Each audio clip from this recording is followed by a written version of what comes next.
way leen di abonné yéen ñi nga xam ne yéen a ngi suivre seen chaîne YouTube bi di IYAT TV mën nañ ne nag bile yoon dañoo fa séenee dikkaat ci ab jàngat bu yaa suñu gisiin ci tolluwaayu réew mi rawatina nag jamono yi ñu toll ni li nga xam ne rek moom mooy xew ci biir réew mi nekk lu nga xam ne rek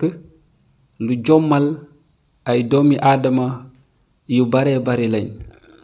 ci noonu nag war nañoo dikkaat ci xew-xew bi nga xam ne rek moom moo paase ni ki démb di procès Ousmane Sonko Adji Sarr ak li waral ñu renvoyé ko suñuy xalaat gannaaw bi ñu gisee nekkat ki nga xam ne moom mooy Ousmane Sonko daal dinay joxe li nga xam ne rek moom mooy ngàntam nekkat du mën a teew ci li nga xam ne moom mooy procès bii dox ci digganteem ak ki nga xam ne moom mooy Adji Sarr gannaaw ba mu yëkkatee kàddu yi ni mel mën nañ ne sax jotoon naa yàgg lu ko jiitu digganteem ak Mame Mbaye Niang parce que buñ fàtte woon ne meeting bi mu amaloon xamle woon na ne yegg na ci terminus bi ci dossier tappale yi nga xam ne ñi ngi ko koy toppee loolee kat moom moo waral ne ki démb doonte la ay avocat jotoon nañoo yëkkati avant xew-xew bi di ñëw nekkat moom mii di Ousmane Sonko jotul convocation wante lu ci manti am moom mooy ne Ousmane Sonko moom demul wuyu ji muy jàngat bu yaa buñ war a dellu si waat Adji Sarr ñu gis ko moom it mu daldi wàcc si ci terrain bi ak sañseem ànd ak ki nga xam ne moom mooy maître El Hadji Diouf mi nga xam ne ab avocat am la mën nañ ni depuis boobu ba tey moom lañuy gis muy faral di ànd ak moom di dem di ñëw mu di ko topp ku nekk nag bëgg ndam ci combat bi nga xam ne rekk ñi ngi koy mëne selon ay xibaar yu nga xam ne rekk daldi nañ koy jot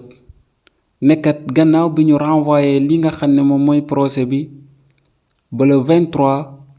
di mardi bii ñu jëm mu nekk procès bu nga xam ne nag mën nañu ce jour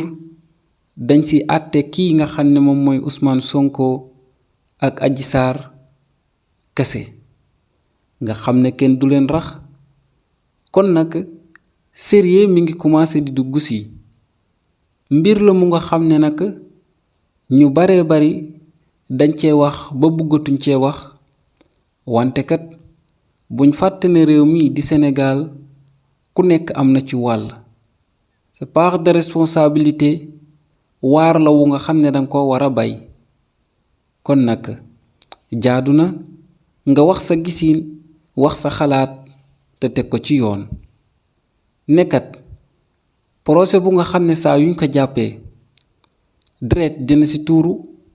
boo amul sens dëgg-dëgg bakkan dina ci rot ñu di ko jàpp ka jàppaat mel na lu nga xam ne maanaam deret ja say tuuru walla bakkan ya say rot dafa am ñennat ñoo xam ne rekk daf leen a neex ndaxte bu ñu fàtte ne mois de mars ba tey ay doomi aadama ñi ngi ñàkk seen loxo ñii di ñàkk seen tànk ñii ñàkk seen bakkan ñii jaare fa ñu yàqal leen seen barabu liggéeyukaay mbir yooye yépp ñu dajale ko nag te li ko waral di ñaari jëmm yu nga xam ne rekk mën nañoo def différence ci benn fan maanaam tàqale leen mbuus daldi way dëtt walla mu way deret bu ko defee ku nekk dem liggéeyi wante nag bu fekkente ne saa su ne buñ leen woowee tension bi daldi monter wante bu ñu demee ba sa cëppaandaw ga li ñuy gis te di ko nemmeeku moom mooy dañ naan dàq nañ ko walla ñu yëkkati ay daan yu nga xam ne rekk day waral ñu def appel te mbir mi ni mel day waral kënekat procès bi jeexagul kon nag ñi nga xam ne ñoom ñoo yor dossier bi liñ leen di ñaan niki tey du lenn lu dul nekkat nañ wàccee seen tension te xam ne réew mii di Sénégal benn bopp la kenn mënu ko xar ñaar. bu fekkente ne yàlla dala jox pouvoir nga utiliser ko pour not sa askan na nga xam ne wa annal mulka lillah. nguur kenn rek moom moo ko yeyoo, kenn rek moom moo ko moom, kenn rek moom moo ca mën a sax mooy yàlla suñu boroom. kon nag leneen lu nga xam ne rek doomu aadama am na ko ci nguuru na xam ne loolee du sax, ndaxte liy sax ñépp xam nañ ko. kon nag ku bàyyi sa xel ci loolu doo fitnaal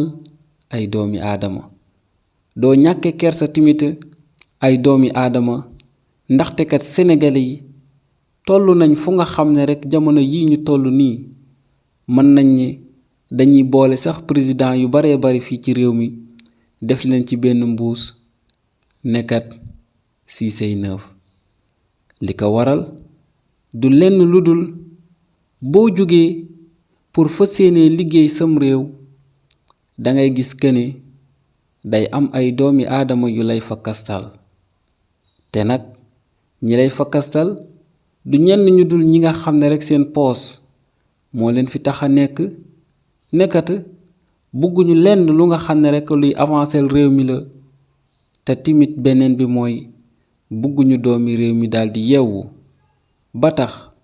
procès bii nga xam ne nekk na procès yi nga xam ne moom moo gën a doy waar fii ci diwaanu Sénégal, mën nañoo wax loolu bu ñu neexee. nekkat gannaaw doomi aadama yi nga xam ne génn nañ ci àdduna, ñi nga xam ne te yàq nañ ci seen alal extra dañoo bari lool ci mbir mu nga xam ne nag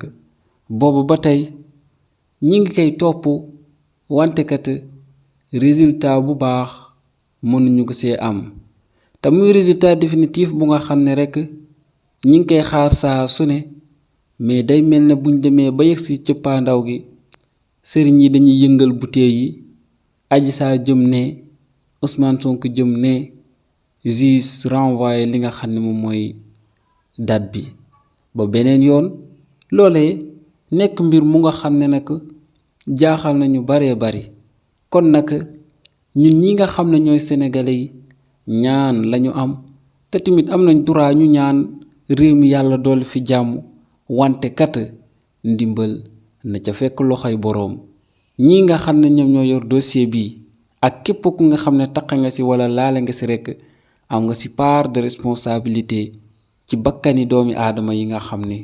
mi ngi rot di wadd saa su ne. di leen di jaajëfal, di lay wax ngay wéy di abonné ba beneen yoon. jaajëf.